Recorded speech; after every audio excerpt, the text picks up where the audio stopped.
최경영의 최강 시사.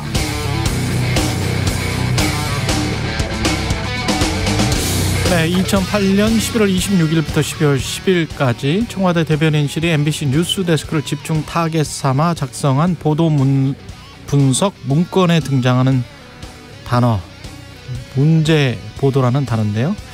이때 청와대 대변인도 이동관 현 대통령실 대외협력특보였습니다. 제가 지금부터 읽어드릴 기사들이 문제 보도라는 것인데 당시 청와대가 여러분은 어떻게 생각하시는지 궁금하네요. 대운하 공사비 지적 보도, 이현재 전 경제부총리 발언 보도, 좋은 일자리가 부족하다는 보도, 다 문제 보도라는 것이고요. 재정 적자 괜찮냐는 보도, 말로만 녹색 성장이라는 보도, 예산안 여야 대치 보도, 다 문제 보도라는 겁니다. 청와대 업무 보고를 이달부터 한다는 것을 보도하지 않은 미보도, 이것도 문제 보도다. 측근 봐주기 논란 보도, 앵커의 클로징 멘트까지 조금이라도 이명박 정부에 비판적이면 문제 보도라고 낙인 찍어놨습니다. 그럼 문제가 없는 보도란 무엇일까요? 청와대 말대로 받아쓴 보도를 뜻하는 것이겠죠. 그럼 언론이란 건 이 사회에 존재할 필요가 없겠습니다. 권력기관이 기사도 일일이 지시하고 그 지시대로 받았으면 깔끔하게 권력자의 눈에 맞춰 정리될 겁니다. 공산당 기관지 중국 관영 방송사들처럼 논조가 100% 일관될 것 같습니다. 네, 안녕하십니까. 6월 13일 화요일 세상에 이익이 되는 방송 최경영의 최강시사 출발합니다. 저는 KBS 최경영 기자고요. 최경영의 최강시사 유튜브로도 실시간 방송합니다. 문자 참여는 짧은 문자 50원, 긴 문자 100원이 드는 샵 9730 콩오플 무료고요. KBS 1라디오 채널 정치경제 사회문화 등 다양한 명품 콘텐츠가 있습니다. 구독과 좋아요, 댓글 많이 부탁드립니다. 오늘 최강시사 민주당 김한규 원내대변인 그리고 이현주 전 국민의힘 의원과 함께 정치펀치 그리고 뉴스 속 법률을 살펴보는 최강 로스쿨 준비되어 있습니다.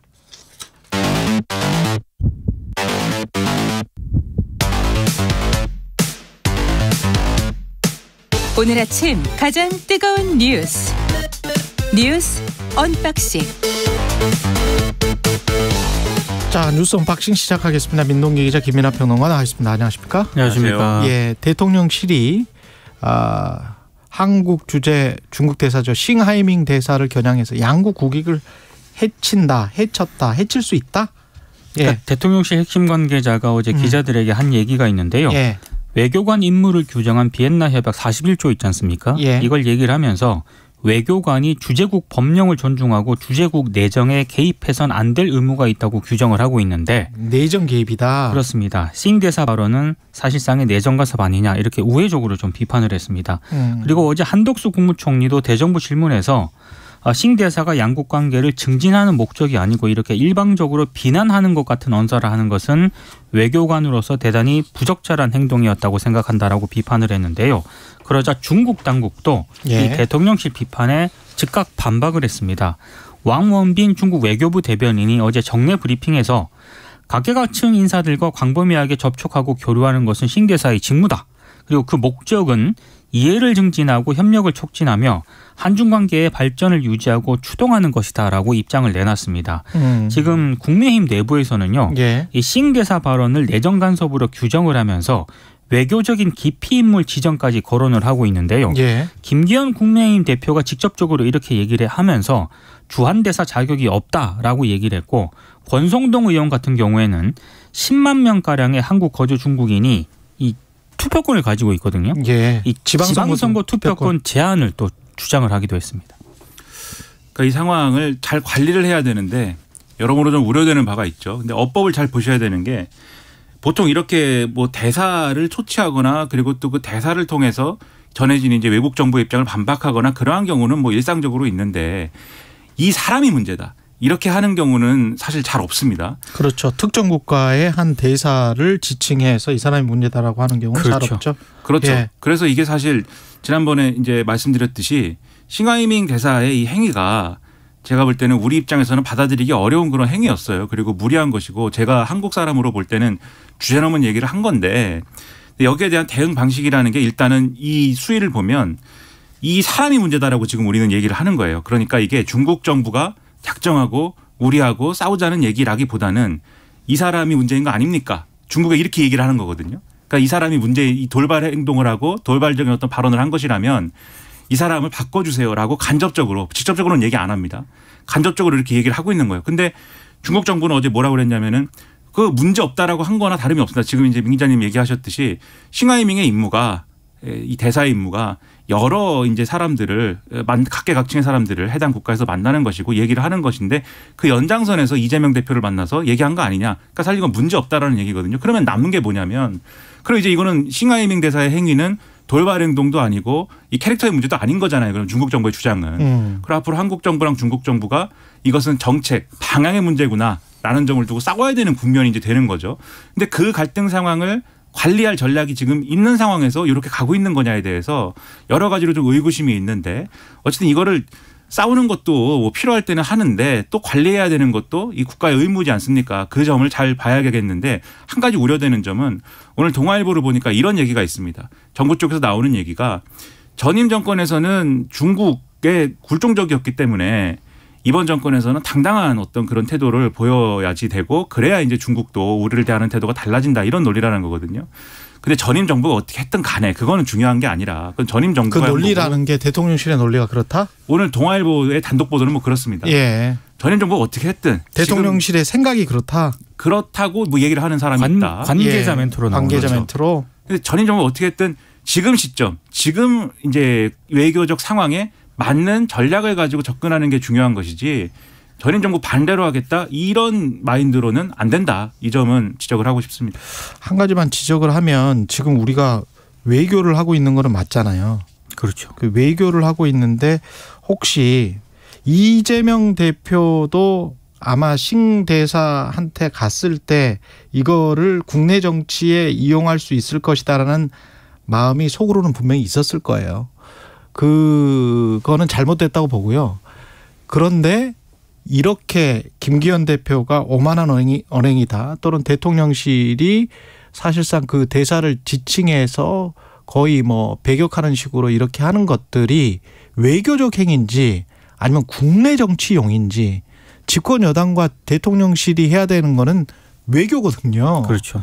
근데 지금 앞으로 제가 걱정되는 거는 이런 거예요. 부산 엑스포 같은 경우에 중국의 도움이 분명히 필요합니다. 왜냐하면 중국이랑 가장 많이 무역하는 나라가 우리나라까지 포함해서 100개국이 넘어요.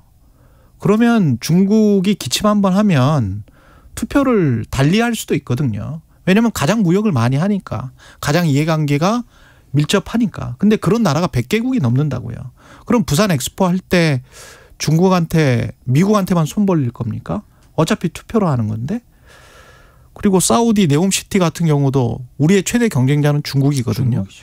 여러 가지가 얽혀 있는데 거기에서 서로 간의 이익을 나눠 먹어야 되는 측면이 있습니다. 그리고 그랬을 때 친구끼리 나눠 먹는 거, 아니면은 적끼리 적대적으로 너는 절대 안 돼 라고 하면서 덤핑까지 할 자세가 돼 있는 거, 이거는 전혀 다른 거거든요.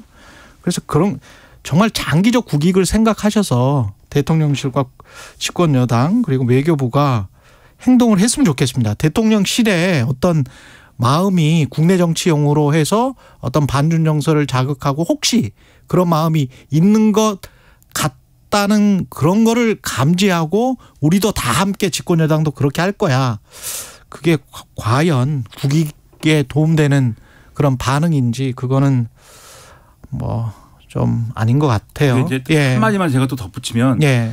그러니까 이 중국하고 반대쪽에 서 있는 국가 또는 세력이 하나로 쭉 뭉쳐가지고 동일한 행동을 하고 있을 때는 중국이 그 이제 대상을 다 상대하고 다 때리기가 어렵습니다. 그렇죠. 그러니까 거기서 그냥 이렇게 좀 뭐랄까요, 묻어갈 수 있는 건데, 만약에 이 다른 집단들이 뒤로 싹 물러서고 뭔가 뒤에서 손을 잡고 이런 국면에 뒤로 이제 한 발짝 물러서 버리게 되면은 그 맨 앞줄에 남는 거 우리밖에 안 남는 그런 상황도 있을 수 있는 거거든요. 전문가들이 오늘 보니까 그 우려를 하는 거예요. 미국과 중국이 지금 계속 접촉을 하고 그렇죠. 있는 거거든요. 그러면 중국은 우리를 타겟팅해서 때릴 거란 말이죠. 분명히.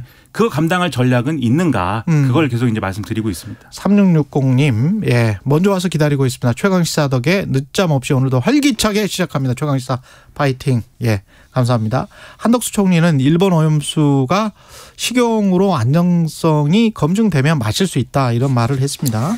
어제 이제 대정부 질문에서 여러 얘기를 했는데요. 김석기 국민의힘 의원이 후쿠시마 괴담을 퍼뜨리고 국민을 선동하는 행위는 처벌하겠느냐라고 질문을 했는데 여기에 대해서 한덕수 총리가 도가 지나치면 사법당국이 적절한 조치를 취할 것이다 이렇게 얘기를 했고요.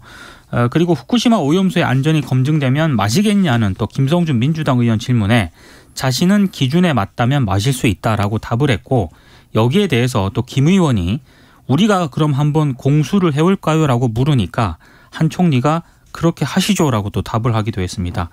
윤재갑 의원은 미국 유럽연합도 중국의 위험의 피로 가는데 방금 말씀하신 것처럼 진행자께서 우리만 중국과 대결 정책을 쓴다라고 비판을 했고요. 여기에 대해서 한덕수 총리는 정부는 한 번도 디커플링 그러니까 관계 단절 정책을 추진을 한 바가 없다.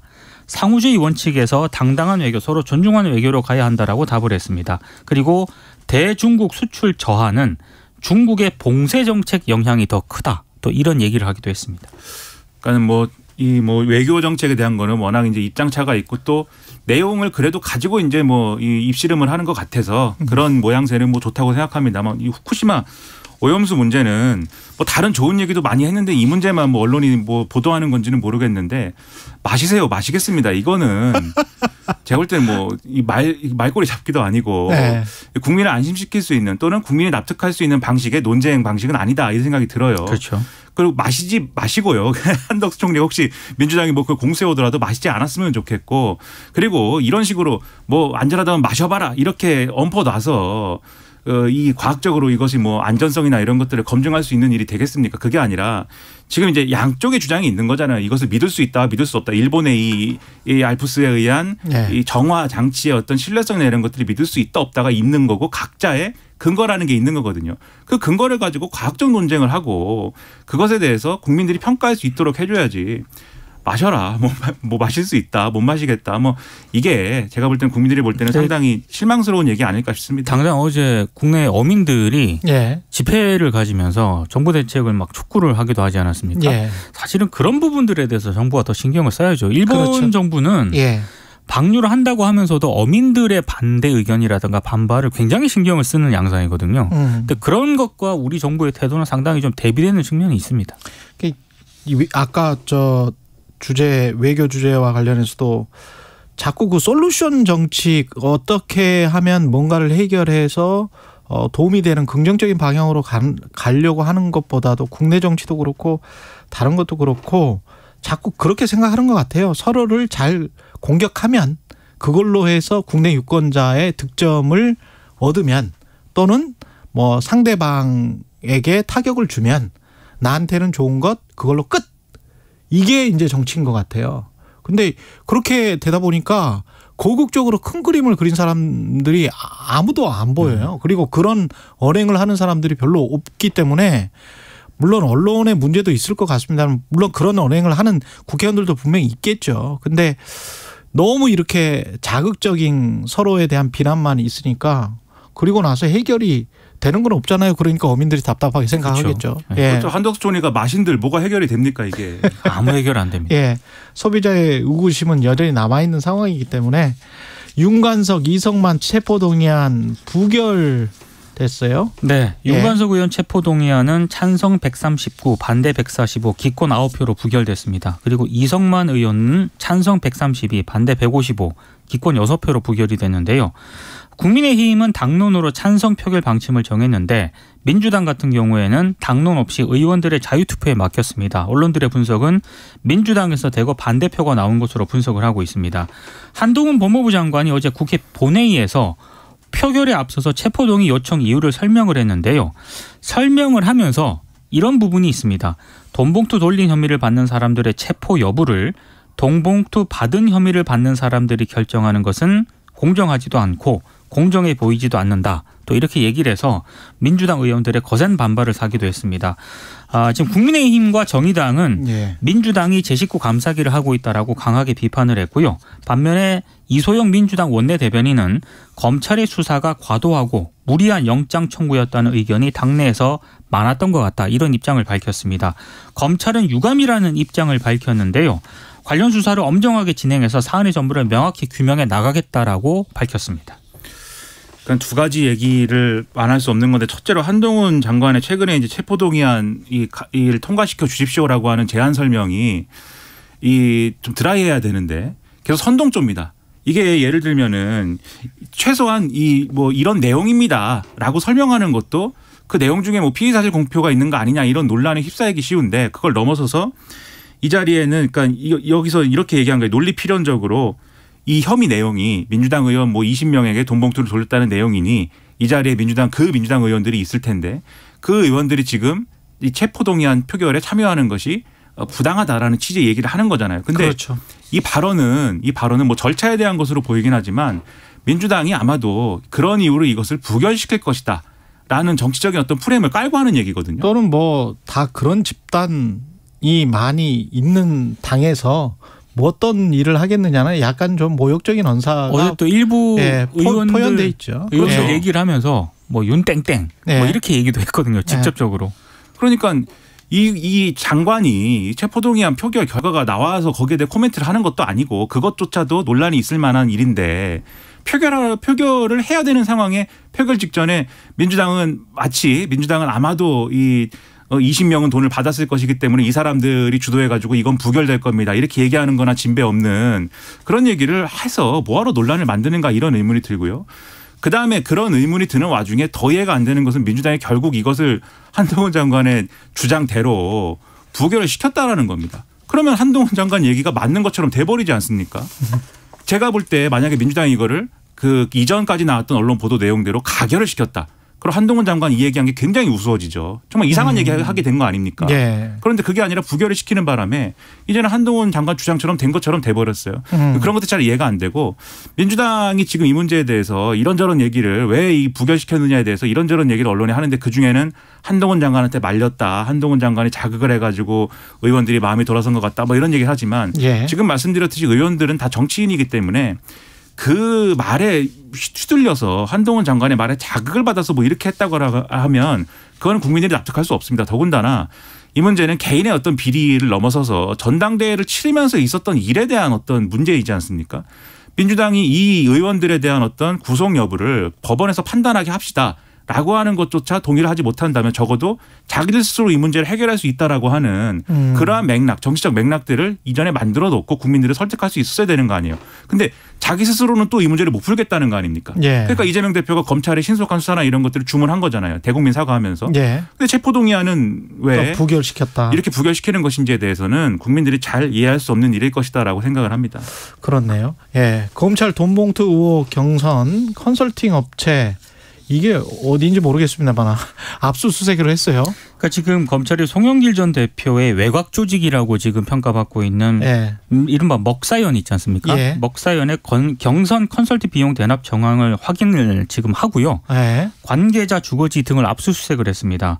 그러니까 여론조사 및 컨설팅 업체의 사무실과 대표 전모 씨의 주거지 이렇게 서너 곳에 어제 이제 검사와 수사관을 보내서 이제 압수수색을 실시를 했는데 일단 먹사연은 공익법인이거든요. 근데 법인 자금을 송영길 전 대표 이 경선 컨설팅에 사용할 수 없는데도 불구하고 송 전 대표 캠프를 대신해서 컨설팅 비용을 냈다. 그리고 허위 용역 계약을 통해서 정당한 자금 지출인 것처럼 꾸몄다는 게 이건 이제 검찰이 이렇게 판단을 하고 있다라고 하는 거고요.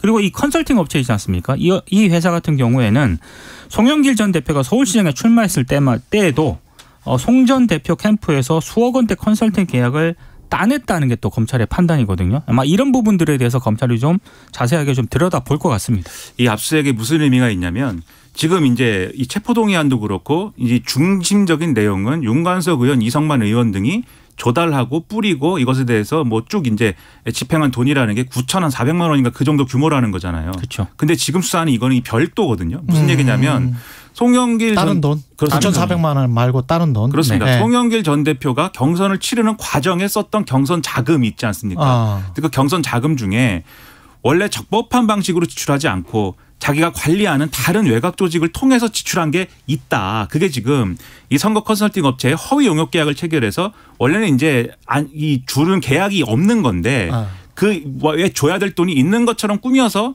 줘서 자금을 집행한 거다 이 얘기잖아요. 예. 그러면 이 송영길 대표가 될 때의 전당대회에 집행했던 경선 자금 전반이 불법 소지가 있는 것이고 이 경선 자금 전반에 대해서 지금 수사를 할 수 있다. 이 전제를 가지고 압수수색을 하고 있다. 이렇게 봐야 되는 거고요. 그리고 더 이 민주당 입장에서 위협적인 거는 이 컨설팅 업체 있지 않습니까? 지금 송영길 대표 뭐 서울시장 선거도 컨설팅했다 이렇게 말씀하셨지만 다른 민주당 후보들, 광역지자체장 나갔던 후보들 상당수를 그렇죠. 컨설팅 했을 걸로 추정됩니다. 그리고 이전에 이미 관련 보도가 나왔었어요. 그러면 이 수사가 민주당 전반으로 다 확대될 수 있다.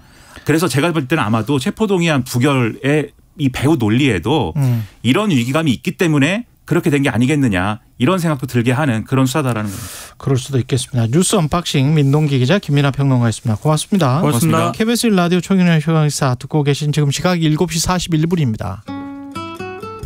오늘도 구름 낀 하늘에 소나기 소식이 있습니다. 오후 한때 경기 동부와 강원, 충북 북부, 남해안을 제외한 경상권과 제주 산지에 5에서 40mm가 내릴 텐데요. 천둥 번개와 우박을 동반하고 초속 20m 안팎의 강한 순간바람이 부는 곳도 있겠습니다. 아침까지 강원 산지와 남부지방에 안개가 짙은 곳이 있겠습니다. 공기질은 깨끗한 가운데 낮 동안 내륙을 중심으로 덥겠습니다. 한낮 기온 서울과 부산 26도, 강릉, 제주 25도, 대전, 광주 29도, 대구는 30도 안팎까지 오르겠고요. 중부와 전북, 경북을 중심으로 자외선이 매우 강하겠습니다. 지금 서울의 기온은 20.3도입니다. 날씨 정보 박다효입니다. 이어서 이 시각 교통정보입니다. KBS 교통정보센터의 이승미 씨입니다. 네, 이 시각 교통정보입니다. 서해안고속도로 목포 방향 팔곡터널에서 용담터널까지 정체되고 있습니다. 매송에서 비봉까지도 밀리고요. 이후 서해대교 횡담도 휴게소 부근 작업 여파로 1km 구간 막힙니다. 경부고속도로 서울 방향 수원에서 신갈까지 정체고 달래내고개에서 반포까지 막히고요. 경인고속도로 인천 방향으로 인천요금소에서 서인천까지 밀립니다. 또 부천에서 신월까지는 서울 방향으로 정체되고 있습니다. KBS 교통정보센터였습니다. 오늘 하루 이슈의 중심. 당신의 아침을 책임지는 직격 인터뷰. 여러분은 지금 KBS 1라디오 최경영의 최강시사와 함께하고 계십니다. 네, 어제 국회에서 돈봉투 의혹 받고 있는 윤관석, 이성만 의원에 대한 체포동의안 표결이 있었는데 부결됐습니다. 방탄 정당이다 이런 비판이 거세질 듯한데요. 민주당 분위기 살펴보겠습니다. 더불어민주당 김한규 원내대변인 연결돼 있습니다. 안녕하세요. 네, 안녕하세요. 김한규입니다. 예, 의원님 일단 이 표결 결과는 예상했던 겁니까? 아닙니다. 자유투표라서 저희도 예상하기 어려운 상황이었습니다. 처음 체포동의안이 국회 올 때만 해도 가결 분위기가 분명히 있었는데요. 최근에 검찰이 국회의원들의 광범위한 출입 기록, CCTV 또 게다가 인사청문회 자료에 대해서 언론과 의원실까지 압수수색을 하면서 이게 뭔가 검찰의 이런 수사에 대해서 제어를 해야겠다, 최소한 그런 의사표시를 해야겠다라는 분위기로 좀 바뀐 것 같습니다. 그러니까 검찰의 과잉 정치 수사라고 정의하는 국회의원들이 생각보다 많았다. 네, 그렇습니다. 저희가 윤관석 이성만 의원님을 보호해야 될 이유는 없죠. 죄송하지만 이미 탈당도 하셨고 그로 인해서 저희가 얻는 것보다 잃게 되는 정치적인 부담이 크기 때문에 저희가 윤관석 의원을 방탄하기보다는 검찰 수사에 대한 민주당 의원들의 감정이 부결로 이어진 게 아닌가 싶습니다. 근데 한동훈 장관이 이 말, 돈봉투 받은 것으로 지목되는 20여 명 민주당 의원이 여기 있고 표결에도 참여한다, 공정해 보이지 않는다. 이 말이 어떤 자극제가 돼서 그래서 부결이 나온 것이다. 이런 분석에 관해서는 어떻게 생각하세요? 저는 그날 갑자기 의원들이 생각을 바꾸신 경우는 많지 않다고 생각합니다. 분명히 한동훈 장관이 거듭된 정치적 발언을 한 건데요. 예. 그것 때문에 저희가 말려서 원래 찬성하려다가 부결로 바꿨다 전체적으로 그런 기류까지는 아닌 것 같습니다. 다만 예. 분명히 어제 한동훈 법무장관은 장관으로서의 업무를 실패한 겁니다. 장관의 업무는 국회의원들한테 체포동의안을 통과시키기 위해서 잘 설득하기 위해서 혐의 증거, 구속의 필요성을 이야기해야 되는데 그런 역할을 하지 않고 야당을 비방하는 이제 정치적인 역할을 선택한 거죠. 예. 그게 윤석열 정부 입장에서는 좋은지 모르겠지만 아마 체포동의안을 요구했던 검찰 입장에서는 장관의 정치적인 행보 때문에 수사에 장애를 입었다. 이렇게 생각해야 하지 않나 싶습니다. 네, 한동훈 법무부 장관은 반대로 체포동의안이 부결된 것에 대해서 민주당의 거듭된 방탄에 국민들께서 모욕감을 느끼실 것이다. 이렇게 말했는데 방탄국회에 대한 방탄국회 이 프레임은 어떻게 생각하십니까? 네, 우선 한동훈 장관이 모욕감 발언을 한 거는 제가 어제 한동훈 장관의 정치적 발언에 대해서 여러 민주당 의원들이 모욕감을 느꼈다. 라는 얘기를 브리핑을 했더니 예상대로 참지 못하시고 딱 그거에 대해서 돌려주는 반박하는 그런 멘트를 하셨는데요. 제가 말씀드린 것처럼 국민들께서 이 사안에 대해서 부정적으로 생각하시고 있는 거는 저희도 알고 있습니다. 그래서 아마 초반에는 통과시키려는 분위기가 더 많았던 건데 하지만 최근 검찰 수사를 보면 이게 특정 의원들을 저희가 막기 위해서가 아니라 이런 식으로 수사가 제약 없이 과거에 의정활동의 일부라고 봤던 청문회 자료를 언론에 공개했다는 이유로 확정되지도 않은 혐의를 이유로 의원과 보좌진에 대해서 압수수색까지 하고 국회 CCTV 촬영 내역까지 다 압수했다라는 거에 대해서는 이거는 민주당이 방탄이라는 비난을 감수하더라도 어떤 정치적인 의사표시를 하지 않으면 안 된다라는 분위기를 말씀드리고요. 그런 분위기를 의도적으로 자극한 게 만들어낸 게 법무부가 아닌가 싶습니다. 장관이 아닌가 싶습니다. 좀 시점이 혁신위를 이야기하고 있는 그런 시점이라서 또 당에 부담이 더 될 것 같아요. 방탄 이미지가 다시 나오면. 네. 그런 점이 참 저희 당으로는 아픈 부분이죠. 네.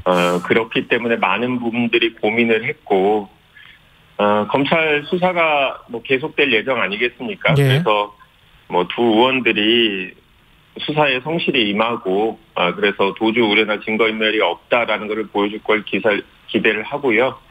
혁신위 차원에서 어떤 일을 해야 되는지에 대해서도 어제 논란이 당내에 있었습니다만 예. 일단 이제 국민들의 부정적인 인식이 더 커졌을 것 같아서 혁신위에 대해서는 저희가 출범 시기나 역할에 대해서 다시 한번 좀 고민해야 되는 상황이 됐습니다. 출범 시기나 역할에 대해서 다시 고민을 한다는 게 출범 시기를 좀 늦춘다는 걸까요? 글쎄 당내 논의가 아직 있었던 건 아닌데 예. 어제 같은 이제 체포동의안 부결 이후에 돈봉투 사건에 대해서 저희가 변화된 모습을 위해서 혁신위를 열겠다라는 건데 예. 이게 바로 저희가 혁신위 위원장 발표를 하면 국민들이 어떻게 생각할까 이런 점을 고민하지 않을 수 없게 됐고요. 물타기 아니냐 이렇게 볼 수도 있다. 네. 그래서 예. 저희가 다시 한번 그런 부분은 좀 더 고민을 당내에서 해보도록 하겠습니다. 역할에 대해서도 고민한다는 거는 그 역할도 그러면 좀 더 혁신적인 모습을 보이기 위해서 정권을 위임한다 이쪽으로 가겠다는 말씀인가요? 정권보다는 예. 구체적인 업무의 범위겠죠. 업무의 범위. 예, 그러니까 이제 전당대회 이제 투명성 부분이 혁신위의 권한 중에 하나인데, 예. 웬만한 방식의 변화를 가지고는 국민들께서 어제 체포동의안이라든지 최근에 일련의 사태에 대해서 갖고 있는 부정적인 인식이 바뀔 수 있을까 좀 그런 고려가 있어서 혁신위 출범 전에 혁신위가 과연 어떠한 일을 해야 되는지 그 업무 범위에 대해서 좀 더 당내에서 논의를 해서 혁신위 출범과 함께 국민들한테 알려서 좀 기대를 할 수 있도록 분위기를 조성해야 되지 않나. 네, 이런 생각을 해봅니다. 업무의 범위를 훨씬 더 혁신위원장의 업무의 범위를 훨씬 더 확장하는 쪽으로 지금 생각하시는 것 같고 뭐 각종 결정이 내려지는 과정 같은 경우도 혁신을 해야 되는 거 아닙니까?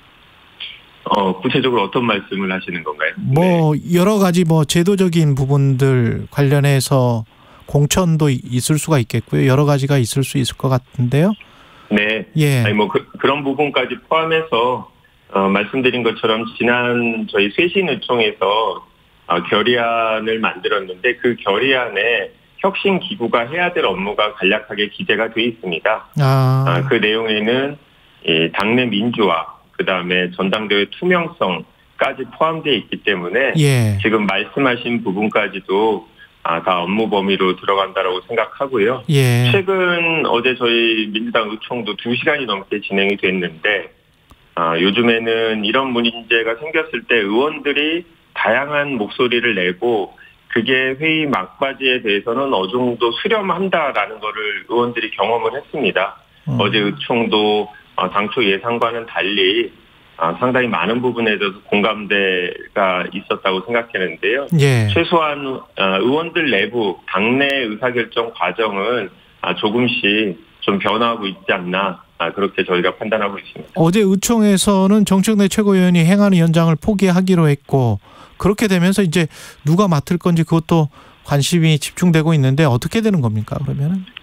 네, 지금 저희가 현직 지도부하고 그다음에 정무직 장관 출신들 기존에 뭐 상임위원장을 했던 분들을 제외하기로 어제 공감대가 만들어졌기 때문에요. 예. 그러면 저희가 3선 이상이 거의 대부분 상임위장을 맡으셨습니다. 사실 뭐 전부 다 맡으셨는데 그렇게 되면 재선 의원들이 대상이 됩니다.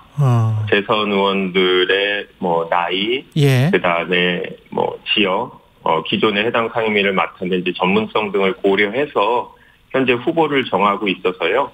내일 지금 본회의에서 상임위원장이 선출될 수 있도록 준비를 하고 있습니다. 따라서 그 전에 저희가 발표를 할 예정입니다. 그리고 혁신위원장은 그러면은 아직 결정 한참 있다 되나요? 3명으로 압축됐다는 보도가 나와가지고 누가 네. 될지도 좀 관심인데요. 뭐 제가 구체적으로 몇 분으로 압축됐다고 말씀드리긴 어려운데 예. 원외 인사를 후보군으로 보고 당이 검증 작업을 진행 중이다라고는 말씀드릴 수 있겠습니다. 지난번 혁신위원장 후보를 발표하고 나서 예. 당내 의견 수렴이나 검증이 부족하다라는 비판이 있었습니다. 그래서 이번에는 선수별, 연구단체별, 뭐 각종 모임별로 다양한 분들을 만나서 의견을 수렴을 했고요. 예. 그리고 몇 분으로 좁혀진 상태에서 저희도 나름의 검증 작업을 하고 있습니다. 그래서 그 검증 작업을 하는데 시간이 좀 소요되는 것 같고요. 최종 검증 결과까지 보고 현재 후보군들 중에서 한 분으로 줄이게 되는 과정을 거칠 텐데 조금 시간이 필요한 상황입니다. 그리고 이동관 대외협력특보 같은 경우는 대통령실에서 방통위원장으로 지명해도 문제가 없다고 판단하는 것 같습니다. 보도에 따르면. 네. 민주당 입장은 뭡니까? 뭐 절대 수용할 수 없는 절대 수용할 수 없다. 생각하고 있고요. 예. 네, 뭐 기존의 정순식 후보자의 학폭 사태, 자녀의 학폭 사태보다 훨씬 더 심각한 사안이라고 생각합니다.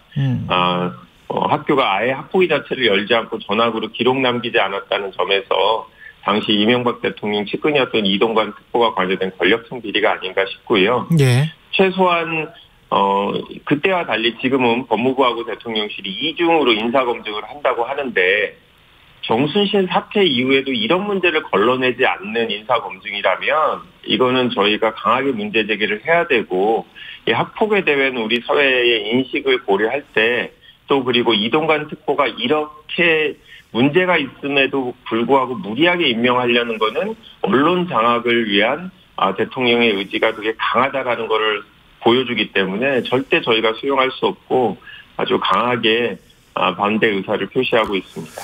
싱하이밍 대사의 발언으로 이제 한중 관계가 더 악화될 수도 있을 것 같은데 김기현 대표는 이제 국내 정치에 관여하라고 이재명 대표가 멍석을 깔아줬다. 뭐 이런 식으로 국내 정치에 이용당한 거 아니냐, 뭐 또는 뭐 이용한 거 아니냐, 뭐 이렇게 비판하고 있는데요. 네. 예. 기본적으로 중국 대사의 발언이 감정적으로 성급했죠. 예. 그리고 장소도 적정하지 않았다고 생각합니다. 야당 대표를 만난 자리에서 그렇게 한 건 저희 민주당에 대해서도 예의가 아니었고 예. 우리나라 전체에 대해서도 국민들의 감정을 자극하는 적절하지 않은 발언이었다고 생각합니다. 하지만 이거를 정치 문제로 소비하는 건 국민의힘이라고 생각하고요.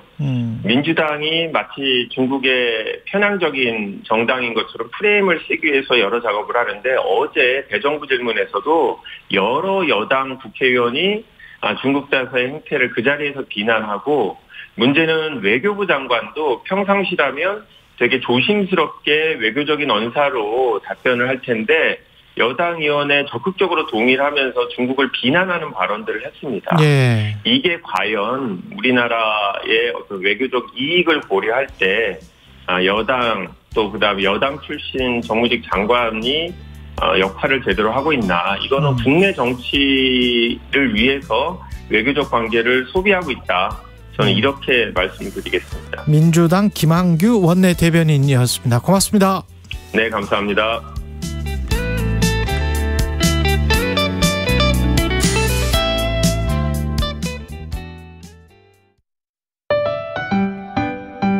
(2023) KBS 1라디오 연중기획 낮은 목소리 당신의 목소리를 들려주세요. 잠시만 기다려 주십시오. 초등학교 방향횡단보도에 녹색불이 켜졌습니다. 건너가도 좋습니다. 자, 건너가자. 안녕하세요. 교통안전지킴이 김용태입니다. 83세. 제가 이제 또 군 제대하고 모범 운전자만 40년 했거든요. 그러니까 이제 모범 운전자를 했기 때문에 그 쉽게 선배들이요. 기분이 좀 상쾌하죠.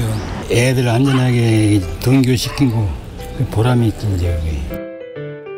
비 올 때는 좀 약간 힘들죠. 우비를 입고 해도. 나을 더울 때는 괜찮은데 이제 추울 때가 좀 문제죠. 교통안전지킴이는 비가 오나 눈이 오나 항상 아이들의 안전을 위해서 근무하고 있습니다. 그 신호 바뀌려 할 때 뛰어가는 거 위험하죠. 그때는 이제 호루라기 잡고 제지해야 돼요. 운전자들이 조심해야 되는데 운전자들이 또 무대포로 건너갈 때가 있어요. 차가 진행을 한다고요. 운전하시는 분들 교통법규 잘 지켜주세요. 어른이 보호구에서는 서서히 운행하세요. 앞으로 우리 아이들을 위해서 열심히 하겠습니다. 운전자분들 신호 잘 지켜주세요. 오늘 하루도 묵묵히 살아가는 당신의 이야기를 들어봅니다. KBS 1라디오 연중기획 낮은 목소리였습니다.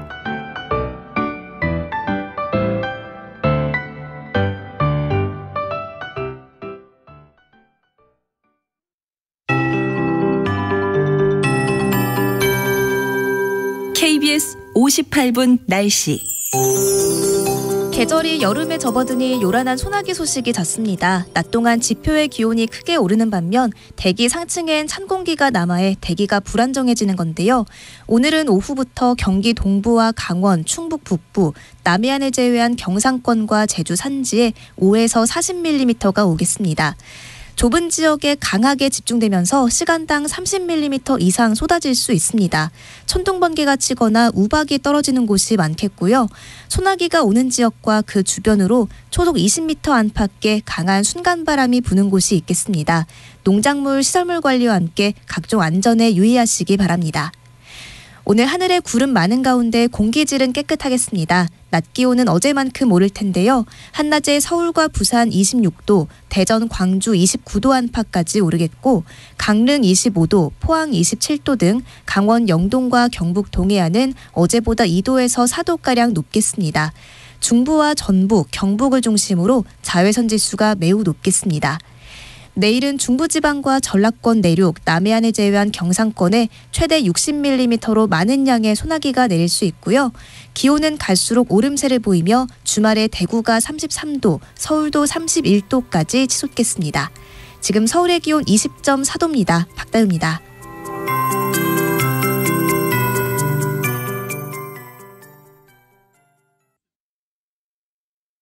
정성을 다하는 국민의 방송 KBS가 8시를 알려드립니다. AM 711kHz, FM 97.3MHz, KBS 1라디오입니다. HLKA.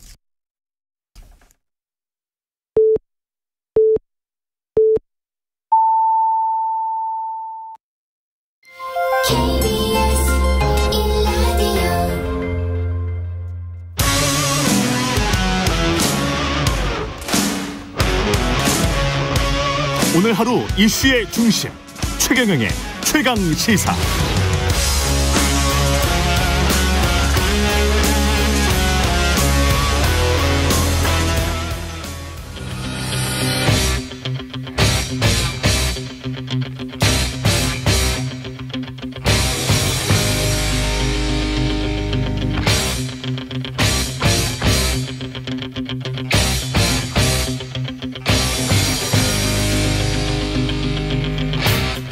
네, 답답한 정치 이슈를 팍팍 때려보는 시간입니다. 정치펀치 이현주 전 국민의힘 의원과 함께하겠습니다. 안녕하십니까?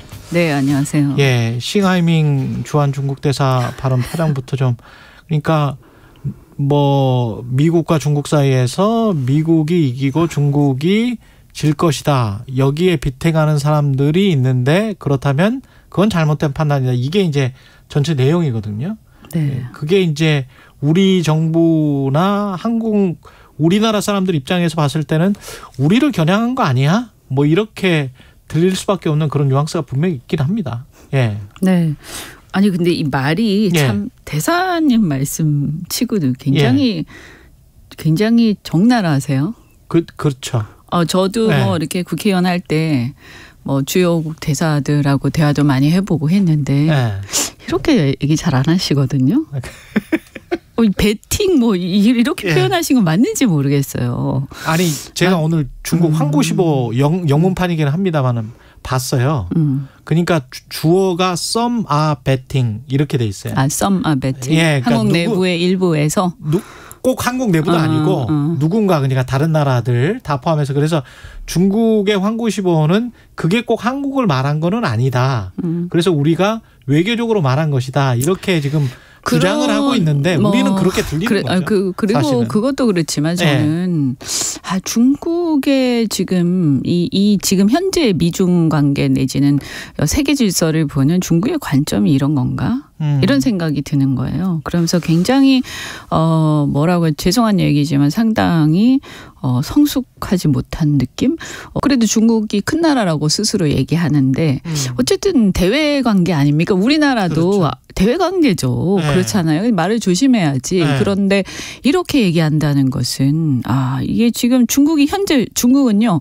제가 볼 때 외교적으로 성장 중이에요. 네. 그러니까 예컨대 이란하고 사우디의 중재 문제라든가 우크라이나 전에 대해서 본인들이 이제 중재할 것처럼 뭐 중재되는 건 아니지만 그러면서 러시아가 굉장히 공경에 처해 있는 동안 중국은 나름대로 우리가 이 진영의 어떤 주요한 그렇죠. 메인 스트림이다. 네. 이런 식의 어떤 이미지를 풍기려고 굉장히 노력하고 미국하고 대립하는 과정에서 보면 그 전에 비해서 굉장히 세계 속에서 중국의 외교력을 확장하고 굉장히 세련된 외교를 하기 위해서 노력을 그러니까 아직까지 멀었지만 그 전에 비해서는 상당히 어떤 그 패권국으로서의 어떤 그 정치적 위상을 차지하기 위해서 굉장히 노력하는 모습이 은연중에 보였거든요. 소프트 파워도 막 개발하려고 하죠. 그렇죠. 네. 그래서 중국의 외교가 상당히 세련돼지고 있네.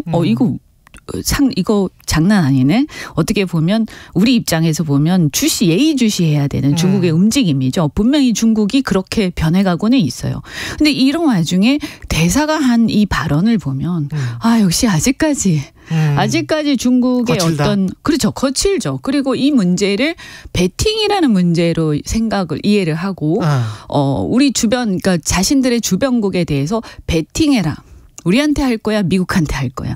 물론 속으로 그렇게 생각할 수도 있고 미국도 그렇게 생각하겠죠, 실제로는. 그렇죠. 그렇지만 그거를 대사가 우리나라에서 직접적으로. 얘기한다. 이것은 매우 거칠고 촌스럽고 수준 낮은 저열하다고 저는 생각이 돼요. 우리 중국 대사의 발언은 분명히 이제 한국민들의 감정을 좀 건드리는 측면이 강했는데 우리의 반응이나 대응은 어떻게 보세요? 저는 뭐 민주당은 그 순간에 그래도 한마디는 뭐 이렇게 그렇다고 너무 이렇게 또 분위기 싸해지는 얘기까지는 아니더라도 외교는 그렇게 하는 건 아니잖아요. 그러나 이렇게 완곡하게 어떤 문제, 그러니까 예를 들어서 중국이 동아시아를 비롯해서 세계의 평화와 어떤 그 세계의 번영을 함께 추구해 나간다면 그런 식의 어떤 배팅 이런 것보다는 어떤 공존과 번영을 함께 얘기하는 게 좋지 않겠냐든가 이런 얘기를 좀 했었어야 된다고 저는 생각해요. 근데 여기서 보면 이제 이재명 대표도 그렇고 어떻게 보면 단체장으로서 상당히 많은 업적을 남기기도 했지만 아직까지 정치면에서는 그렇게 뭐라고 해 선수는 아니구나. 그러니까 예전에 그렇죠. YS 또는 DJ 특히 DJ가 굉장히 이런 면에서 선수였죠. 그거야 뭐. 네, 그래서 이런 부분에서는 아직도 갈 길이 멀다. 그분도 조금은 더 이렇게 이 부분에 대해서 돌아보셔야 된다는 생각이 좀 들고 그다음에 대통령실이 대사를 겨냥해서 이제 비판을 하고 관련해서 이제 집권 여당 같은 경우도 거의 어제 뭐 국회에서 성토대가 된 것 같은데 그런 분위기가 사실은 그러니까 저는 그것도 문제가 있다. 사실은 이제 중국 대사의 발언 문제인데 여기서 드러나는 중국의 관점이라는 것이 우리 생각 굉장히 못마땅하죠.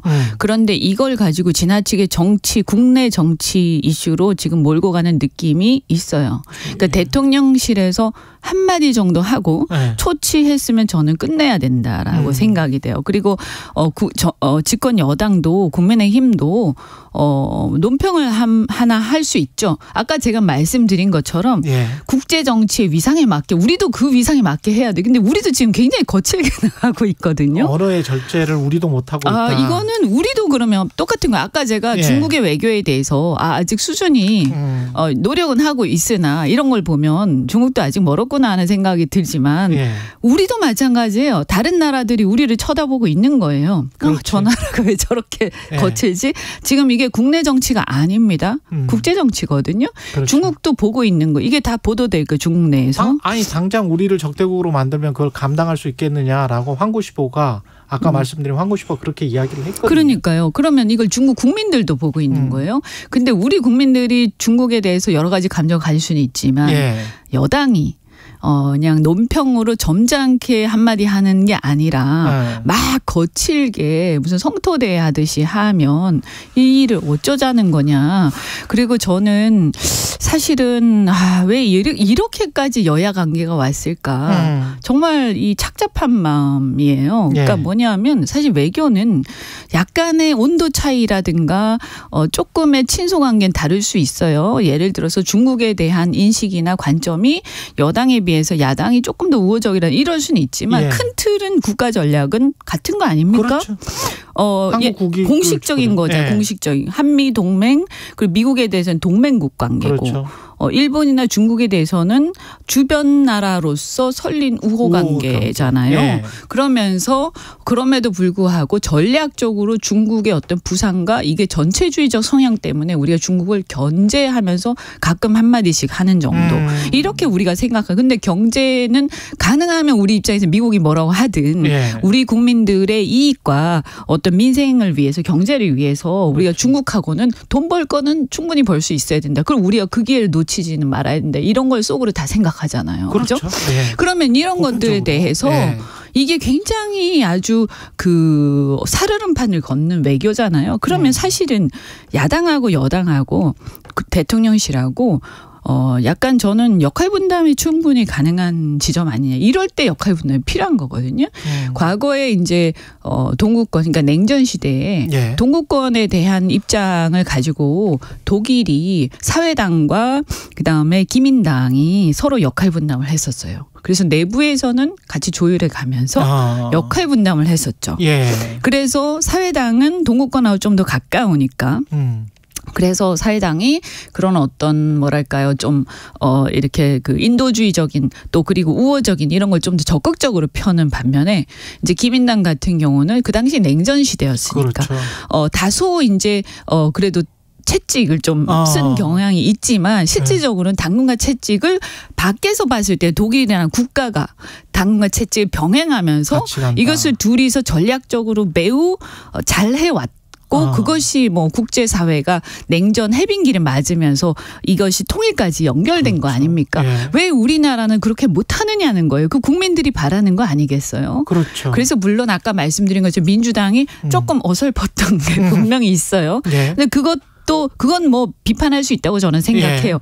하지만 그 정도에서 끝이라는 거지. 왜 이걸 가지고 양당이 그렇게 미친 듯이 싸우고 죽일 듯이 싸우고 그다음에 본질이 어디로 갔느냐. 반중 정서를 이용하거나 또는 반일 정서를 이용하거나 같은 선상 아니에요? 맞습니다. 그래서 저는 지난 정권 때도 사실 반일 정서를 과도하게 이용한 측면이 있죠. 저는 일본에서 굉장히 비판적이고 민주당의 지적이 상당 부분 공감하지만 그렇게 예를 들어서 일반 뭐 밑바닥에서 저작거리에서 국민들이 반일 정서를 거칠게 표현하는 거하고 아주 국정을 책임지는 사람들이 죽창 어쩌고 저쩌고 하는 건 또 다른 문제 아니에요.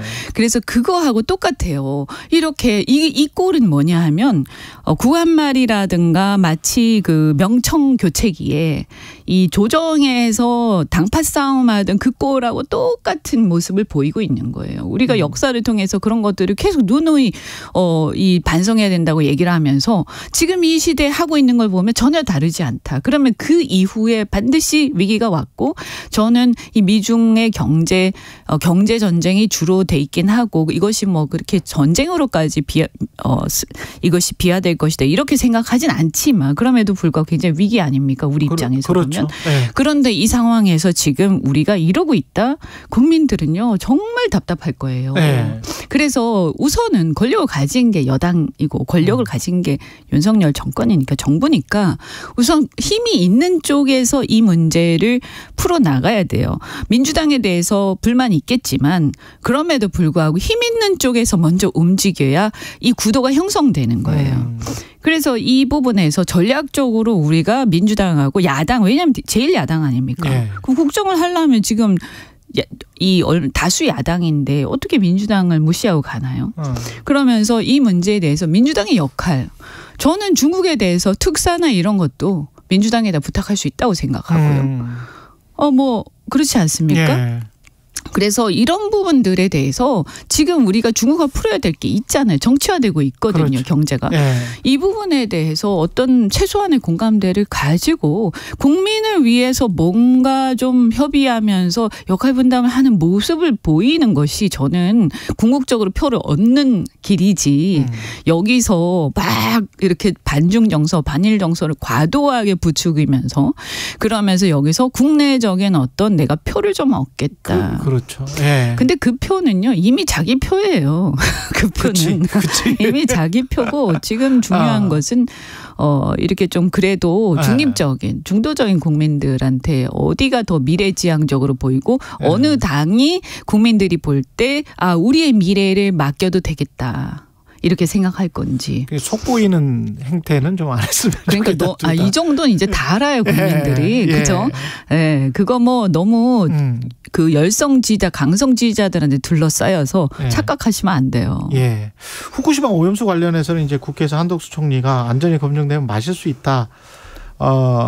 이게 뭐 어민들 마음을 달래줄까요? 안심시켜 줄 수 있을까요? 저는 이 마실 수 있다 없다 이 논쟁 그만했으면 좋겠어.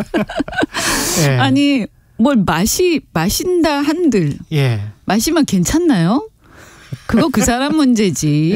아니 그리고 그거 국민들 관심 없어요. 한덕수 총리가 마실 수 있는지 없는지에 대해서 관심 없고 어쨌든 방사능이 있잖아요. 아무리 처리한다고도 있을 것이고 그것은 방사능이라는 것은 그 방출할 때 방류할 때 투기할 때 그 자체는 괜찮을지 몰라도 이것이 내 몸에 축적되면 나는 네. 문제가 될 수 있는 거잖아요. 네. 나중에 시간이 지나면. 그래서 안 할 수 있으면 이런 경우는 뭐냐면 되게 단순하죠. 피할 수 있으면 최선을 다해서 피해야 되는 거예요. 그게 보통 소비자 행태죠. 그렇죠. 예. 그게 합리적 소비자 아닙니까? 예, 예.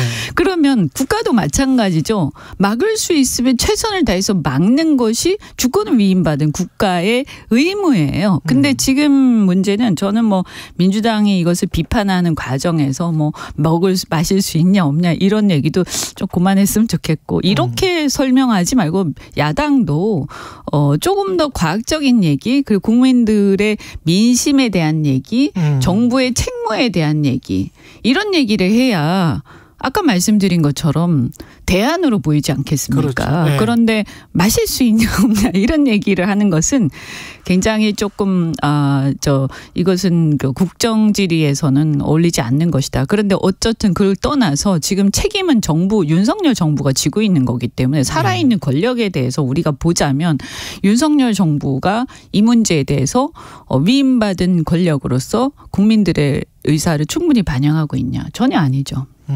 그리고 이거에 대해서 괴담이라고 하는 것도 상당히 신뢰예요. 국민들한테. 저는 굉장히 무례하다. 예. 어떻게 국민들의 불안과 걱정을 괴담이라고 폄하하느냐. 그리고 이것을 문제 제기하는 과학자들. 제가 뭐 석윤열 교수나 과학자들 몇 분의 얘기를 방송을 통해서 들었는데 예. 그분들이 괴담 수준의 얘기를 하는 게 아니지 않습니까? 상당히 합리적인 문제 제기예요. 예. 그것을 들어야지. 듣고 거기에 100% 동의하지 않더라도 듣고 그 문제 제기를 갖다 수용해야 되는 거 아닙니까? 그런데 뭐 하는 겁니까? 이게 괴담이라고 얘기하고 굉장히 수준이 낮아요. 그래서 이거를 국민이 들으면서 이게 괴담이다라고 하는 사람이 일부 있겠죠. 예. 그렇지만 대다수의 양식 있는 국민들은 도대체 저 정부에다가 무엇을 기대할 것인가. 그럼 야당은 대안에 대한 얘기들을 하고 좀 더 침착하게 얘기했으면 좋겠다. 예. 근데 어쨌든 제가 볼 때 이거 큰일인 게요. 시운전했잖아요. 그렇죠. 예. 결국에는 IAEA 방류할 것 같습니다. IAEA의 어떤 검증도 안 했는데 예. 뭐 시운전부터 한다는 얘기는 그 검증 자체가 형식적이다라는 것을 반증하는 거죠. 그러네요. 예. 예. 그러니까 어차피 형식적일 거라고 다 생각은 했지만 왜냐하면 그건 원자력 진흥기구지 보건기구는 아니거든요. 사실 이 지점에서 국민들이 아셔야 될 것은 이 문제를 원자력 진흥 관점에서 본다면 볼 것인지 아니면 국민의 건강권이나 보건권 입장에서 볼 것인지에 따라서 관점은 다를 수밖에 없는 거예요. 왜냐하면 위험 정도가 아예 없는 건 아니고 있는 거거든요. 근데 이 정도에 대한 평가 문제잖아요. 예. 그렇죠? 근데 그건 주관적일 수 있는 거고 또 아직 이런 방사능의 축적의 결과의 인과관계는 사실은 다 검증된 게 아니에요. 그렇죠. 체르노빌 같은 경우에도 거기 같은 경우에는 사실 콘크리트로 갖다 부어버린 거잖아요. 예. 그러니까 거기는 이런 문제가 없는 거죠. 그리고 저는 국민들이 화가 나는 그 이유 중에 배경 중에 하나는 이것이 불가항력에 의해서 일본이 어떤 사고를 당해서 이 방사능이 흘러나온다. 그래서 국민들이 일본을 비난하는 게 아니에요. 예. 그때는 다 도와줬잖아요. 그랬죠. 응원하고 그랬죠. 잘 추습하길 바라고. 그런데 지금은 뭐냐? 그냥 보강할 수도 있는 것을 비용 문제 때문에. 네, 뭐 예. 이유가 뭔지 예. 모르지만 이것을 고의적으로 이 위해성을 알면서 그 정도는 논쟁거리가 있어도 알면서 고의적으로 방류한다는 데 대해서 매우 공격적인 것을 느끼는 거예요. 그렇죠. 공격성을 느껴요. 저래도 그죠? 되나? 예. 아니 우리한테 그러니까 뭐 우리나라뿐만이 아니고 이 많은 시민들 그리고 이 바다 그리고 이 환경에 대해서 저렇게 공격적으로 행동하는 거에 대해서 굉장히 상처받는 거죠. 뭐야 그렇죠. 저것은. 예. 그 고의적인 거 아닙니까? 그래서 그리고 저렇게 계속 우리가 놔뒀을 때 앞으로 이런 사고들이 날 때마다 우리는 방류하는 것을 봐야 되나? 그죠? 그리고 이런 것들이 왜 이런 거에 대해서 미국이나 IAEA가 물론 원자력 진흥기구라고는 하지만 예. 그래도 국제사회의 어떤 패권 질서를 아직 갖고 있고 세계 리더인데 어째서 미국이 저런 태도를 보이는가에 대해서 역시 미국은 굉장히 냉정한 나라구나라는 생각을 다시 한번 하면서 그렇죠. 또 상처를 받는 거예요. 그렇죠. 그래서 여기서 저는 이것이 일련의 어떤 과정들, 일본에 대해서 미국이 보여준 태도, 그리고 우리나라 대통령이 일본에 대해서 그동안 보여준 태도가 여기까지 쌓이면서 엄청난 지금 저는 스트레스를 받고 계시다, 국민들이. 예. 이게 어떻게 할 수가 없는 상황인데 우리를 대표한다는 대통령과 국회마저도 오히려 우리를 나무라니 마치 길 잃은 고아가 된 것 같은 그런 느낌을 받는 거예요, 국민들이. 민주당 그 체포동의안 표결 마지막으로 이거는 어떻게 보십니까? 부결을 예상을 못했다고 본인들도 이야기를 하고는 있습니다만 왜 부결을 시켰을까요? 뭐 제가 볼 때는 어떤 정해진 가결 내지 부결에 대한 공감대가 뚜렷하게 없었던 것 같고요. 그냥 자유투표하지 않았을까, 실질적으로는. 그런 생각이 들고, 그래서 여러 가지 복잡한 것들이 있었을 것이다. 근데 우리가 정치 쇄신이나 이런 걸 위해서는 당연히 이것은 가결도 가결이, 저는 체포동의안이라는 제도 자체가 굉장히 거추장스러운 제도가 됐다고 봐요. 국회 입장에서도. 이건 뭐 사실 그거 부결한다고 해서 다 이게 이 죄가 면해지는 것도 아니지 않습니까? 국민들 보기에. 그러니까 아무 의미도 없는데 이것이 지금은 오히려 정쟁화되는 도구가 되고 있거든요. 이 체포동의안이라는 제도가. 누가 대상이냐에 따라서 서로 막 얘기가 달라지고. 그렇죠. 아주 꼴불견이죠, 이런 상황들이. 그런데 이제 이거에 대해서 이런 게 있었던 것 같아요. 그동안 민주당 입장에서는 아마 이렇게 국민들이 봐도 그런 느낌 좀 가질 텐데, 이렇게 민주당만 계속 너무 괴롭히는 것 같다. 검찰이. 그러니까 이게 수사는 해야 되는데 이 언론 플레이에 나오는 건 다 민주당이잖아요. 그리고 어쨌든 뭐 이것은 당연한 거라고 생각은 되지만 어쨌든 국민의힘의 주류들에 대해서 또는 국민의힘에 대해서 우리 국민들이 그다지 정치 혁신적이고 개혁적이라고 아무도 생각하지 않거든요. 어차피 둘 다 혁신이 필요하다. 네. 그리고 이 문제, 예를 들어서 전당대회 문제, 국민의힘은 안 그랬다라고 누가 생각하겠습니까? 그런데 이런 부분들이 미래지향적이고 서로가 우리 이거 개혁하자. 그럼 국민의힘은 이런 거 개혁 안 합니까? 말이 안 되죠. 다 아는데. 그러니까 이런 문제들에 대해서 국민들이 고깝게 보는 시선도 있는 거예요. 민주당을 욕하면서도. 그죠? 똑같은 것들 이렇게 생각한다고요. 이런 속에서 민주당 입장에서는 왜 우리만 이러느냐. 이건 뭔가 문제가 있지 않느냐 하던 와중에 아마 그런 동정표도 있을 수가 그렇죠. 있으니까 그런 판단을 한 게 아니냐. 그런데 한동훈 장관이 너무 나서면서 감정적인 어떤 연설을 하는 걸 보고 이게 적대적 관계가 성립이 된 거예요.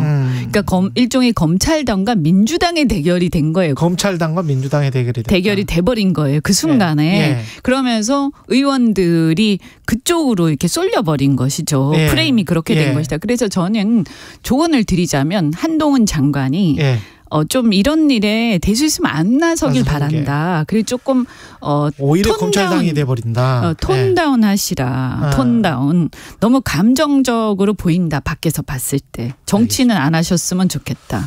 정치를 안 하셨으면 좋겠다. 정치적으로 행동하지 말았으면 좋겠다. 이 도움이 안 된다. 정의를 세우는데.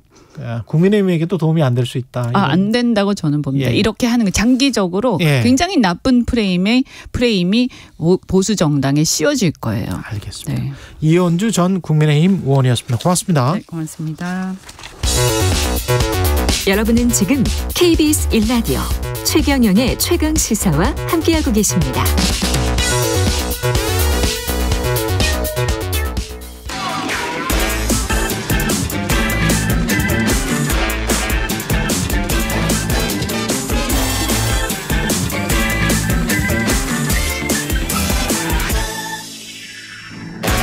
네, 최경영의 최강시사 한 번 더 뉴스 시간입니다. 오늘은 오마이뉴스 곽우신 기자와 함께하겠습니다. 안녕하십니까? 네, 안녕하세요.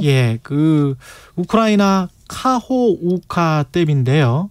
여기 지금 댐이 완전히 파괴가 된 거죠? 네, 이제 댐이 부서진 지 좀 됐죠. 예. 벌써도 시간이 지지 않습니다. 지난 6일에 러시아군이 통제 중이었던 상황이었는데 원인 불명의 폭발로 댐이 파괴가 됐습니다. 지금 우크라이나와 러시아는 서로 네, 너네가 파괴한 거지 예. 이러고 있는 상황인 거죠. 그래서 현지 보도를 종합해서 이제 가장 최근에 업데이트 내용을 보면 지금 입원한 주민이 77명이고 어린이 300여 명을 포함해 7,000명이 지금 대피를 한 상황이라고 합니다. 예. 수심이 3m까지 위로 올라왔다고 하더라고요. 근데 이제 우크라이나 정부가 이제 댐 파괴로 홍수 위험에 처한 사람들이 4만 명이라고 발표를 했기 때문에 사실 실제로 대피를 한 거는 일부에 불과한 상황이고 나머지 분들은 여전히 좀 고통을 겪고 있다고 합니다. 그래서 수십만 명의 주민이 지금 심각한 식수난을 겪고 있다고 하고요. 식수 공급이 어쨌든 주민 대피와 함께 최우선 과제라고 그렇죠. 젤렌스키 대통령이 이야기를 했고 지금 이 댐이 위치한 강을 중심으로 서쪽은 우크라이나가 동쪽은 러시아가 통제를 하고 있는데 우크라이나 당국의 주장은 러시아가 자신들이 점령하고 있는 동쪽 점령지 주민들을 구조도 하지 않고 방치하고 있다 이렇게 비난을 하고 있고 오히려 대피를 하고 이런 상황인 건데 러시아군이 포격을 함으로써 대피를 방해하고 있다 이렇게도 이야기했습니다. 그렇군요. 홍수로 인한 물은 거의 다 빠졌습니까? 어떻습니까? 네, 다행히 좀 시점이 좀 지나가지고 이제 많이 빠지고 있다고 하는데요. 예. 이제 러시아 현지 언론을 보게 되면요, 일단 도시 전체가 물에서 해방이 됐고, 근데 아직 지하실에 남은 물들을 퍼내고 있다라고 이야기를 했습니다. 그래서 에너지 공급도 시작이 되어서 일주일 정도 지나면은 일상적인 활동도 이제 회복되지 않겠느냐라는 게 이제 러시아 측의 이제 예측인데요. 예. 어쨌든 원래 지난 6일에 딱 넘치고 최고였을 때보다 한 3m 정도 낮아졌다고 하고 이제 쓰레기 수거 작업들이 이제 시작이 됐다고 하는데 다만 이제 홍수 피해 복구 작업은 한창이지만 흑해 연안 같은 경우에는 이 댐 붕괴로 인해서 오염 문제가 상당히 좀 심각하다고 합니다. 환경 문제가. CNN이 보도한 내용인데요. 이 강을 따라 밀려온 쓰레기들로 흑해 연안 항구 도시 오데사 해안이 쓰레기 더미와 동물들의 공동 묘지로 변했다고 하고요. 예. 우크라이나 내무부에서도 많은 지뢰 또 탄약 또 폭발물들이 바다로 옮겨진 뒤 해안에 던져지고 있다. 쓸려 내려와서 그래서 거의 뭐 생태 학살의 결과다 이렇게도 얘기를 하고 있고요. 또 지금 이 자포리자 원자력 발전소의 마지막 원자로가 사고 예방을 위해서 안전조치로 폐쇄가 된 상황이라고 하는데 이 문제 때문에 전력 공급에 도 상당히 좀 차질이 빚어질 것으로 보입니다. 그리고 오는 17일에 대구 동성로에서 퀴어 축제가 열린다는데 홍준표 대구시장이 이거를 반대하고 있습니다. 네, 홍준표 시장이 어제 이제 또 SNS에 글을 올렸는데요. 네. 퀴어 축제 때 주변 도로에 대해 버스 노선 우회 요청이 경찰에서 왔지만 이거 공공성이 있는 집회로 보기 어렵기 때문에 그런 조치를 취할 계획이 없다라고 합니다. 그래서 버스 노선 조정은 대구시의 이제 권한이라고 강조를 하고 있는데 이런 식의 좀 반대 입장을 표명한 게 이번이 처음이 아니라 뭐 지난 8일에도 동성로 상인회 또 대구 이제 퀴어 반대 대책본부가 이었다고 해요. 그래서 집회 금지 가처분 신청을 내자 이에 대한 지지 입장을 밝히기도 했는데 이때 쓴 표현이 성소수자의 권익도 중요하지만 성다수자의 권익도 그에 못지않게 중요하다. 그래서 시민에게 혐오감을 주는 이런 퀴어 축제는 안 했으면 좋겠다라고 썼습니다. 신박한 표현이죠. 예, 글쎄요. 예. 이게 자유라는 측면에서 좀 많이 다르네요. 생각이 많이 다르네. 외국이나 미국이나 유럽에서 만약에 시장이 이런 발언을 했으면 어떻게 성다수자들이 반응했을지 궁금합니다. 예. 네. 예. 작년에 저 이제 오슬로에 간 적이 있었는데 그때 딱 퍼레이드 기간이었거든요. 그때 오슬로 시장이 막 퍼레이드 가보라고 막 이제 권유하고 막 서울시가 다 무지개 깃발로 걸려 있었는데 그렇죠. 서울시가 이랬으면 아마 난리가 나지 않았을까 이런 생각이 들더라고요. 지금 서울시에도 퀴어 퍼레이드 하는데 지금 반발이 좀 나옵니까? 네, 그러니까 원래 이제 서울 광장에서 항상 매년 했었는데 예. 이번에는 서울 광장이 불어가 되면서 이제 다른 쪽으로 을지로 쪽으로 옮겨가지고 진행을 한다고 합니다. 예. 사실 오세훈 시장이 이제 후보 시절부터 좀 여러 말들이 있었는데 이번에 이제 기독교 단체 쪽에서 다른 집회 이제 뭐 청소년 청년 회복 콘서트 뭐 이런 식의 문화 집회를 이제 신고를 한 것 때문에 이쪽에 손을 들어주게 된 겁니다. 심의위원회에서 양측에서 이제 경합하는 모양새가 되니까요. 기독교 단체 쪽에 손을 들어줬다. 그런데 물론 이제 이 기독교 단체 이거를 과연 문화 이런 집회로 볼 수 있는 거냐 이제 이런 이야기도 나오고 있습니다. 기독교 단체는 근데 어쨌든 그래서 이제 이 퀴어 퍼레이드 측에서는 89시간 동안 경찰서 3곳에서 무지개 줄서기를 한 끝에 간신히 다른 곳에 그래서 집회 신고를 마쳐서 을지로에서 진행할 예정이라고 합니다. 알겠습니다. 여기까지 듣겠습니다. 한 번 더 뉴스 곽우신 기자였습니다. 고맙습니다. 감사합니다. 예, KBS 라디오 최경영의 최강사 2부는 여기까지고요. 3부에서는 김준우 변호사와 함께하는 최강 로스쿨 준비되어 있습니다.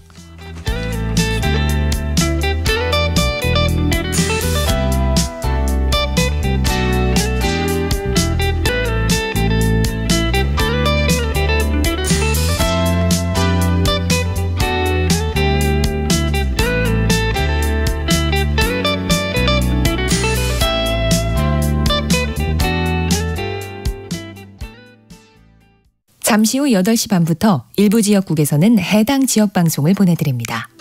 주위에서 이제 친구들이 홍사원의 경제쇼를 한번 들어봐라. 그래서 이제 용기가 생겨가지고 계좌도 개설하고 조금 이렇게 재미로도 하는데 많은 도움이 되고 있습니다. 그 출연진들을 어디서 이렇게 섭외를 하셨는지. 이런 경제방송 중에서는 제일 믿을 수 있는 방송이 아닌가. 경제방송은 뭐니 해도 홍사원 기자님이 최고신 것 같아요. 오후 4시 5분 홍사원의 경제쇼.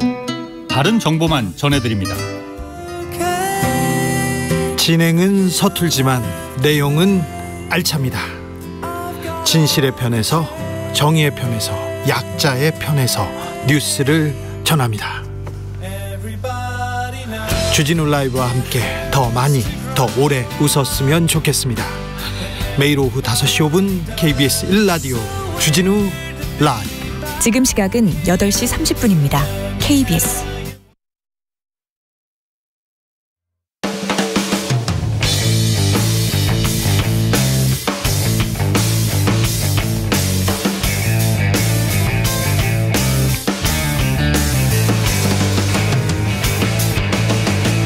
최경영의 최강 시사.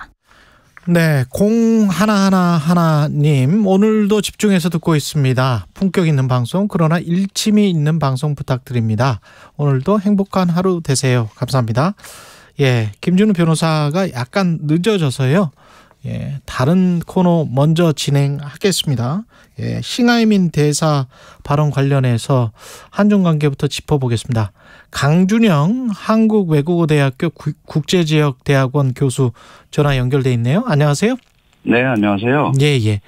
교수님, 일단 이 말이 굉장히 외교적으로 실례인 말은 맞습니까? 중국의 패배에 베팅하는 이들은 반드시 후회할 것.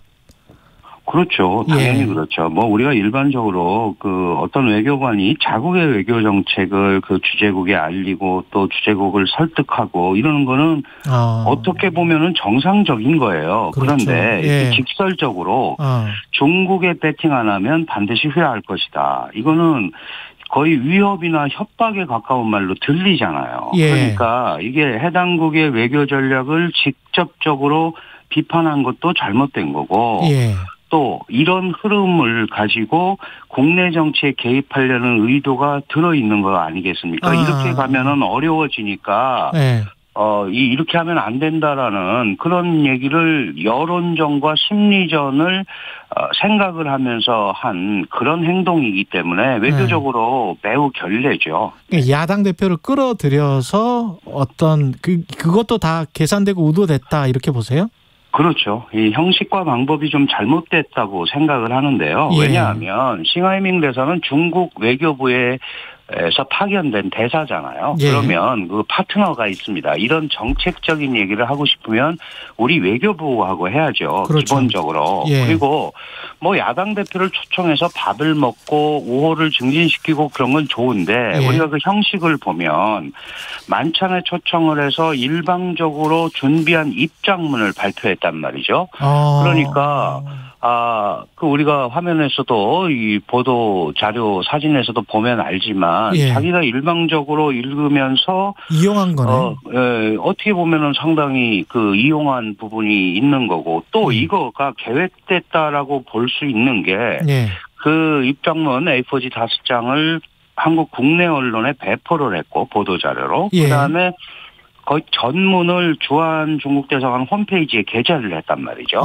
그러면 보통 외교관들의 대화라는 거는 사실 숨기는 게 더 많잖아요. 그렇죠. 그런데 그렇죠. 이걸 이렇게 알리면서 외교부도 패싱하고 계획적으로 했다라는 거는 이거는 전반적으로 방법과 형식이 완전히 잘못된 그런 외교 활동이다. 외교 활동이 아니죠. 사실 협박 활동에 가깝다. 이렇게 볼 수밖에 없는 겁니다. 우리 입장에서는. 중국의 입장이 중국 정부의 입장이 반영된 걸로 봐야 됩니까? 대사의 이 행동은 일탈행입니까? 아니면 뭐라고 보세요?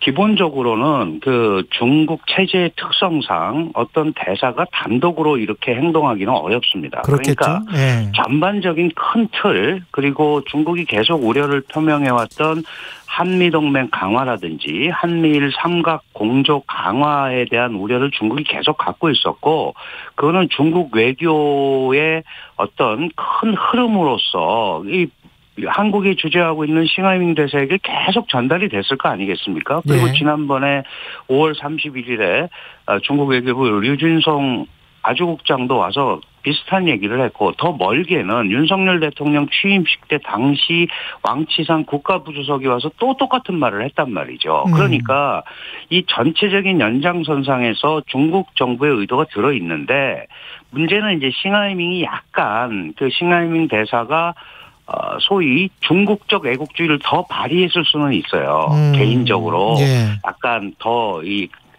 거기에 더 보태졌을 수는 있지만 큰 흐름은 분명히 싱하이밍의 대사의 개인적인 생각은 아니다. 이렇게 보는 게 맞을 것 같습니다.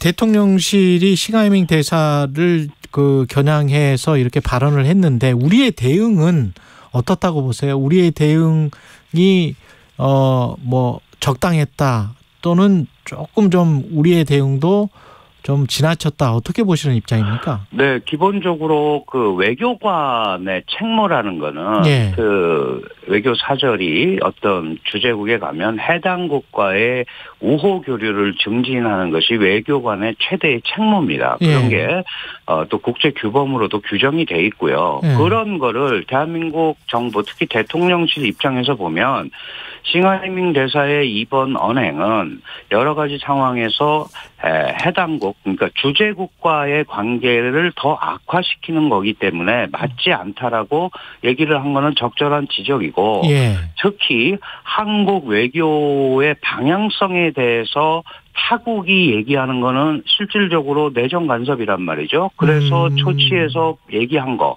이런 것들도 저는 문제가 없다고 생각을 해요. 다만 최근에 이제 언론 보도나 이런 데서 이게 싱하이밍 대사의 어떤 개인 접대 비리라든지 자꾸 이런 거를 끌고 나오면 오히려 문제의 본질이 희석이 되죠. 그렇죠. 지금 중국의 큰 틀의 외교에 대한 본질적인 얘기가 우선이 돼야지. 이런 것들을 개인적인 걸로 넘길 필요는 저는 없다고 생각을 해서 그런 문제보다는 오히려 이런 게 중국이 한국에 갖고 있는 지금 이 한국 현 정부에 대해서 갖고 있는 인식의 일면을 그대로 드러낸 거라면 우리도 거기에 맞는 논리적 대응과 대화 이런 걸 통해서 풀어가려는 노력을 해야 된다. 저는 그렇게 생각을 합니다. 앞으로 계획이나 이런 거는 좀 이따 여쭤보고요. 앞으로 대응이나 이런 건 좀 이따 여쭤보고 왜 이렇게 된 거라고 생각하십니까? 기본적으로 우리가 이제 윤석열 정부 출범 이전에 대선 전에서부터 한국은 한미동맹 강화를 강조했어요. 그리고 한미일 삼각공조도 얘기를 했었고 우리가 본질을 좀 생각할 필요가 있습니다. 어떤 국가든지 국가가 생존을 하려면 두 가지 중요한 핵심 목표가 있는데요. 하나가 국가의 안전입니다. 안전을 담보하는 거, 안보 문제죠. 또 하나가 지속 가능한 경제 발전인데 사실 한국은 안보 문제에 있어서 점증하는 북한의 핵 위협, 미사일 위협, 그리고 이미 실질적인 핵 보유국이 돼 있는 북한. 이거 때문에 이제 고민을 하고 있단 말이죠. 한반도의 안정이. 그러니까 그런데 이거를 지난 정부가 풀으려고 노력을 굉장히 많이 했잖아요. 남북 소통, 그다음에 중국을 통한 북한 설득 이런 걸 했는데 결과적으로 그게 잘 안 됐어요. 그랬죠. 그죠? 예. 일단 김정은이 한국 정부의 선의를 걷어차버렸단 말이죠. 그럼 이런 상황에서 한반도의 안보, 평화 이런 거를 담보하는 1차적 방법은 기존의 동맹 구조를 가지고 있는 한미동맹 강화를 통해서 안보를 우선 다지자. 그리고 한미일 삼각 공조를 통해서 한반도의 안보와 평화 이런 부분을 만들자라고 생각을 한 게 현재 정부의 생각인 것 같아요. 그렇죠. 여기에 대해서 중국은 미국이 중국을 계속 압박하는 가운데 미국이 뒤에 있으면서 한미동맹이 강화되고 한미일 삼각공조가 강화가 되면 이 부분은 결국은 대중국 압박으로 이어질 것이다라는 것 때문에 한국에 대한 대미 경사가 더 이상 일어나지 않도록 계속 우려를 표명하면서 저지하려고 노력을 했단 말이에요. 네. 그런데 지난 1년 윤석열 정부가 들어서서 중국이 원하는 대로 방향이 가지를 않는 겁니다. 그러니까 네. 이렇게 강력하게 얘기를 하는 거기 때문에 저는 이 문제의 본질은 한반도 안보, 경제발전 이 틀 중에 우선 안보 문제에 집중을 했고 그 부분에 대한 양자 간의 소통이 제대로 안 돼서 벌어진 문제다 이렇게 생각을 하고 제가 좀 중국 공부하는 사람으로서 안타깝게 생각하는 것은 북한이 한국과 중국 사이에서 이질적 요소로 아주 중요한 요소로 자리 잡고 있는데 사실은 한중 간에 북한 얘기를 직접적으로 하지 않거든요. 이건 당연히 중국이 피하는 거기 때문에 그렇습니다. 그래서 이제는 한중 간에도 북한 얘기를 테이블에 놓고 얘기를 해야 이런 게 풀리는 거죠. 안 그러고 서로의 방향만 얘기하고 있으면 이런 문제가 앞으로도 계속 발생할 수밖에 없는 겁니다. 근데 중국 같은 경우는 우리 그 대통령의 대만 해협 일방적 현상 변경 반대 이때 아마 이제 굉장히 심적으로 기분이 안 좋았나 봐요. 그렇죠. 실제로 이제 중국은 대만 문제를 중국의 분할할 수 없는 영토의 일부분 이렇게 얘기를 한단 말이죠. 내부 문제, 내정 문제라고 생각을 합니다. 그런데 이게 문재인 바이든 대통령 회담 때 처음으로 한미 간의 공동 성명에 들어갔어요. 들어갔고 그 다음부터는 자연스럽게 이게 한미 간의 얘기가 나올 때마다 이제 공동 성명이나 이런 선언이나 이런 데 올라오게 된단 말이죠. 그러니까 중국 입장에서 보면 이 문제가 자기네는 내정 문제고 더 이상 확산이 되면 안 되는데 한미 간의 협의나 한미일 삼각협의나 이런 데서도 계속 이 문제가 나온단 말이죠. 그러니까 이 부분을 차단을 하고 싶은데 문제는 뭐냐 하면 이 원래 워딩을 약간 이렇게 갔어야 돼요. 일방에 의해서 일방적인 현상 변경을 반대한다 이랬으면 예를 들어서 중국도 현상을 변경시킬 수 있고 예를 들어 대만도 독립한다면 그것도 현상 변경이잖아요. 그리고 지금 북한이 핵과 미사일을 가지고 뭔가를 시도하는 것도 현상 변경 시도입니다.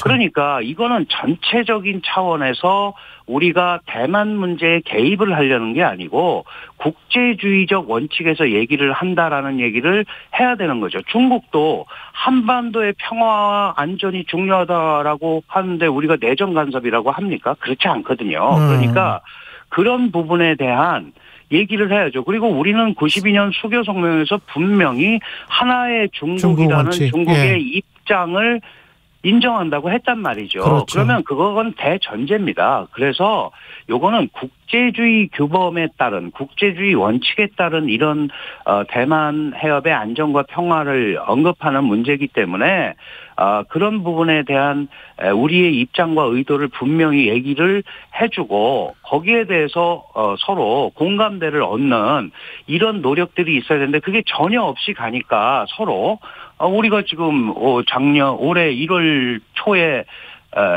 양국 외교장관 전화통화, 그다음에 5월 31일 날 아조국장 양국 이거 끝나고 아무 대화가 없단 말이에요. 이러다 보니까 서로 이 자기들 머릿속에서 자기 생각만 하는 형태가 계속 반복이 되는 거란 말이죠. 우리는 이렇게 얘기한 건데 너희는 왜 그렇게 받아들이느냐. 우리는 그걸 받아들일 수 없다.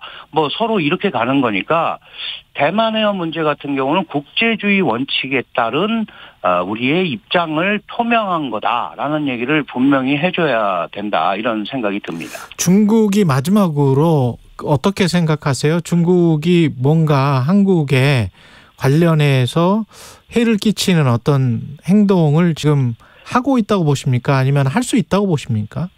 충분히 그럴 개연성이 있죠. 왜 그러냐 하면, 이제 한국이 여러 가지 상황으로 중국과 경제 교류도 그렇고, 한미나 한미일 삼각관계에서 한국의 고리가 제일 약하다고 판단을 해서 계속 이런 얘기를 하면서, 한국을 설득도 하고, 협박도 하고, 예를 들면, 이제 이런 패턴을 보여왔는데, 사실 중국이 한국의 외교 전략 방향성을 얘기한 걸 가지고 어떤 구체적인 조치를 취하기는 굉장히 어렵습니다. 다만 다양한 형태로 한국의 대미경사 또는 삼각공조 한미일 동아시아 지역에서의 한국의 역할 증대 이런 부분에 대해서는 나름대로 저지하려는 노력을 계속 할 수밖에 없는데 이게 중국이 그러면 그럴수록 한국은 한미동맹 강화나 한미일 삼각협력 강화, 그다음에 글로벌에서의 한국의 어떤 대응이나 이런 것들이 더 강화될 수밖에 없어요. 그렇게 된다면 이거는 중국이 그렇게 저지하려고 했던 자신들의 목표가 거꾸로 손상이 될 수 있다. 그렇게 본다면 중국이 예를 들어서 사드 배치 같은 경우는 현물이 와 있잖아요. 현물이 왔고 그러니까 그런 조치를 자기네 나름대로는 할 수 있지만 한 국가의 외교 방향성에 대해서 얘기를 하는 걸 가지고 거기에 대해서 과거와 같은 직접적인 어떤 대응 조치라든지 보복 조치를 한다면 그거는 오히려 중국의 자충수가 될 수도 있다라는 사실을 중국도 잘 이해를 해야 될 것 같습니다. 지금까지 강준영 한국외국어대학교 국제지역대학원 교수였습니다. 고맙습니다. 네, 감사합니다. 이 시각 교통정보입니다. 수도권 제일순환고속도로 판교에서 구리 일산 방향으로 송파에서 서안암까지 사고로 정체되고 있습니다. 이후 송추에서도 사고 났습니다. 1, 2차로 막고 처리 작업하고 있고요. 수락산 터널부터 여파를 받고 있습니다. 판교에서 일산 방향으로는 서운분기점에서 자유로까지 토행량이 많아서 12km 정체고 경부고속도로 서울 방향으로 수원행과 판교에서 정체고요. 달래내고개에서 반포까지 밀리고 있고 양재 부근 사고는 조금 전에 처리 작업 정리됐습니다. KBS 교통정보센터에서 이승미였습니다.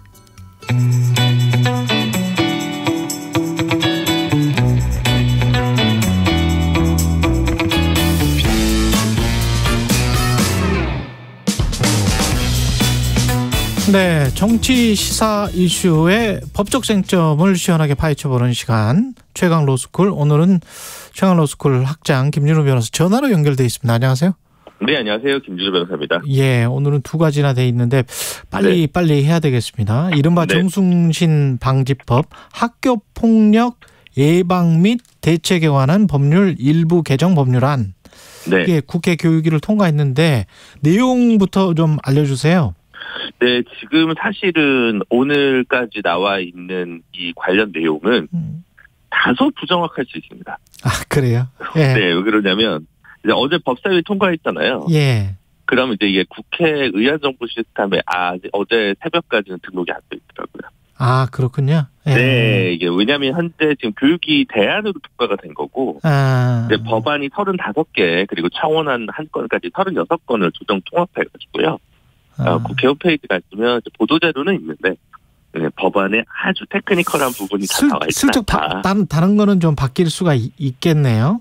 네네, 예. 그런 부분이 있습니다. 어쨌든 대략적으로 말씀드리면 이제 학교 폭력의 원래 정의 부분에 사이버 폭력 부분이 좀 더 들어가고요. 아, 그렇군요. 그리고 이제 학교 폭력 지원과 관련해서 법률 지원 부분이 좀 포함되고, 법률 지원. 그다음에 원래도 있긴 있었습니다만 국가 차원에서 학생 치유 회복을 위한 보호시설을 운영한다든가, 그다음에 이제 각종 그 피해자를 위한 법률 지원 제도와 관련돼서 전반적으로 좀 바뀌고요. 그리고 이제 그 피해 학생 요청 시에 예. 학교장의 긴급 조치로 출석 정지 또는 학급 교체가 이제 가능해집니다. 예. 그리고 이제 그 외에도 이제 학교 일선에서도 이제 학교장의 권한이 커진다든가 그 다음에 이제 정순신 사태처럼 이제 그 행정 심판이나 소송이 들어갈 경우에 그에 대해서 그 안내하고 그 다음에 그 학생들의 권리를 좀 더 보장하는 그런 기능들이 전반적으로 들어가 있고요. 그리고 이제 학교 폭력을 담당하는 선생님들도 이제 업무 부담이나 심적 부담을 많이 느껴서 이제 수업 시간도 좀 조정해주고 그리고 크게 잘못이 없는 한 교원의 민형사 책임을 면책하는 그런 정도 들어가 있다고 합니다. 그러니까 교원의 민형사 책임을 면책하는 거는 왜 그렇게 하는 건가요? 그러니까 서로 하기 싫어하죠. 서로 하기 싫어해서 오히려 이제 학폭 피해자를 구제하고 이 사건의 진실을 제대로 규명해낸 다음에 가해자를 격리 조치시키는 이런 것들이 활발히 진행될 수 있도록 하기 위한 조치인가요? 네, 뭐 아마 그런 취지로 좀 보이고요. 예. 서로 기피하는 업무가 되다 보니까. 그렇지. 네. 그러다 보니까 이제 또 이제 담임과 담임 사이에 또 중재도 해야 될 거 아닙니까? 그렇죠. 네, 뭐 그런 분들도 있기 때문에 그래서 잘못했다가 이게 이제 만약에 그 가해 학생으로 지목된 학생이 뭐 행정 심판이나 소송에서 이겼으면 그렇죠. 얘가 또 상처받았다고 하면서 또 담당 조언을 갖다가 또 뭐 민사상 뭐 대기할 수 있지 않겠습니까? 그러네요. 예. 네, 그런 부분들이 있고요. 네. 그 다음에 지금도 그 아까 출석 정지나 학급 교체 이런 얘기도 했었는데, 이제 원래는 기존의 심리 상담이나 115 이런 거는 학교장이 긴급 조치로 할 수 있거든요. 예. 피해 학생에 대해서요. 예. 네. 근데 지금 학급 교체 이런 거는 이제 안 되게 돼 있었습니다. 네. 출석 정지 그런 부분들 좀 보강하는 거죠. 네. 그 학폭 기록 보정 기간을 대입이나 취업 시까지 늘리는 것 이거는 그냥 검토만 했었던 겁니까? 네네네. 그거는 4월에 그 학교 폭력 대책위원회라고 이제 국무총리가 주재하는 회의가 열렸었는데요. 원래 이제 이 법상 있는 회의입니다. 그래서 그 당시 이제 정부에서는 2025년 대입에 반영되도록 추진하겠다. 네, 그렇게 돼 있는데 지금 이제 뭐 그 교총이라고 있습니다. 단체. 보수적인 교원 단체인데요. 그렇죠. 이쪽에서도 약간 신중론이에요. 네, 그러니까 지금 각층의 지금 목소리를 좀 듣고 있는 과정이다. 이렇게 보시면 되고요. 이게 12년도만 해도 10년이었다가 중간에 5년, 지금은 다시 2년으로 단축된 상황이거든요. 근데 요거를 지금 정부에서는 경우에 따라서 한 4년 정도 4년 이제 연장하는 그런 정도로 이제 정책 방향을 잡고 추진 중인 것으로 파악됩니다. 그렇군요. 네, 근데 요거는 법이 달라가지고요. 네, 아직은 어째 초중등교육법일 거예요. 그래서 아직까지 논의 중이다로 파악하시면 될 것 같습니다.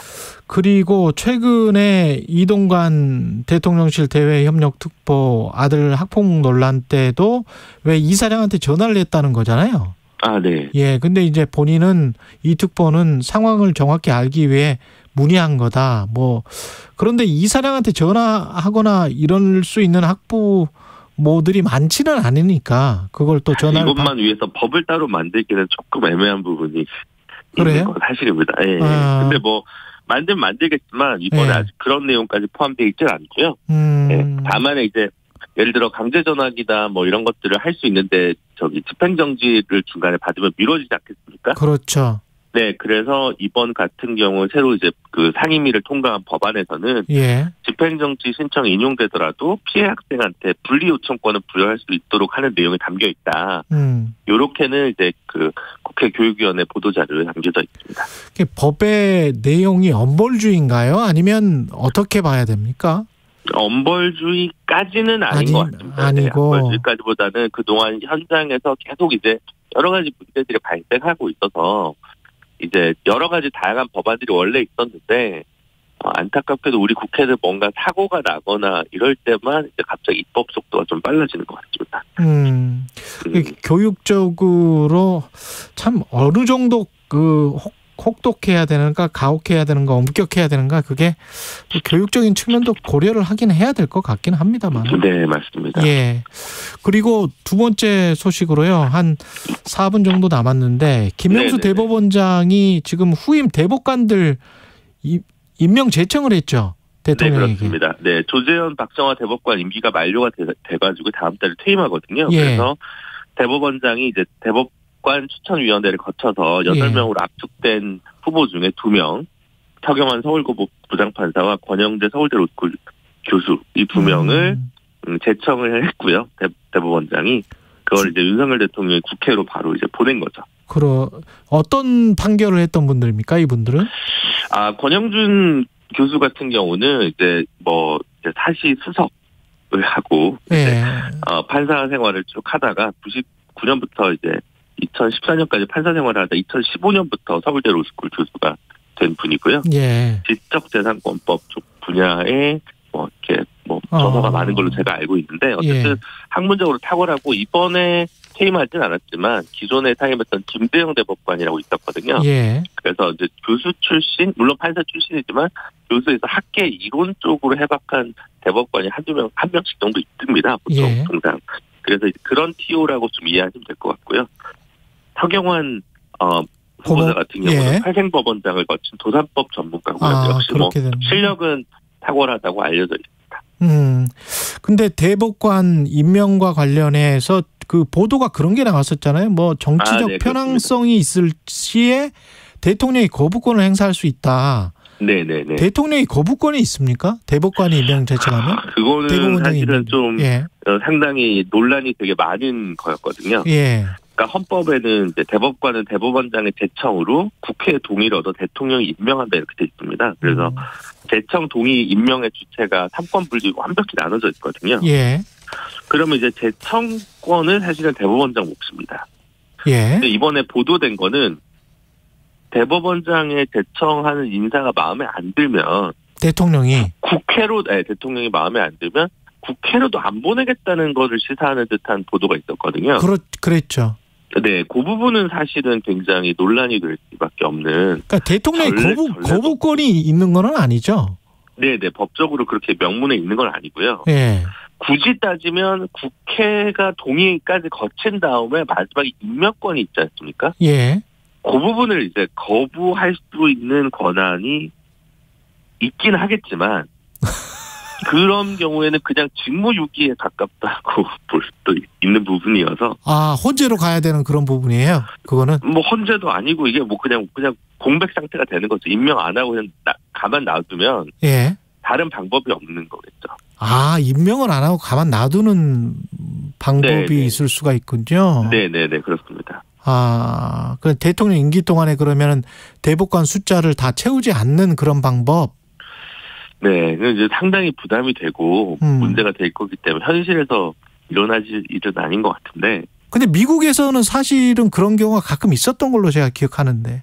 네, 그럴 수 있는데. 매우 정치적인 대통령들이. 네네네. 좀 버티는 임기 동안. 예. 근데 이제 논란이 된 거는 사실 그런 식으로 이제 특정 언론을 통해서 대통령실에서 약간 여론몰이 정치를 한 거 아니냐, 가이드라인을. 그렇죠. 예. 그래서 2명의 후보자에 대해서 노 사인을 미리 너무 세게 한 거 아니냐 해서 사실 조금 말이 나올 수 있는 것 같고. 그 2명이 지금 이 2명은 아니잖아요. 네, 그렇습니다. 그렇잖아요. 네. 이번에 퇴임하는 법관 중에 이제 박정화 대법관이 여성이다 보니까. 예. 8명 후보자 중에 3명이 여성이었거든요. 예. 근데 그 숫자도 3명 중에 1명은 되지 않겠냐는 추측이 있었고. 김준우 변호사였습니다. 고맙습니다. 네, 감사합니다. 해마다 여름철이면 장마와 태풍, 집중호우 등으로 많은 피해가 발생합니다. 집중호우와 태풍이 시작되면 라디오나 TV를 수신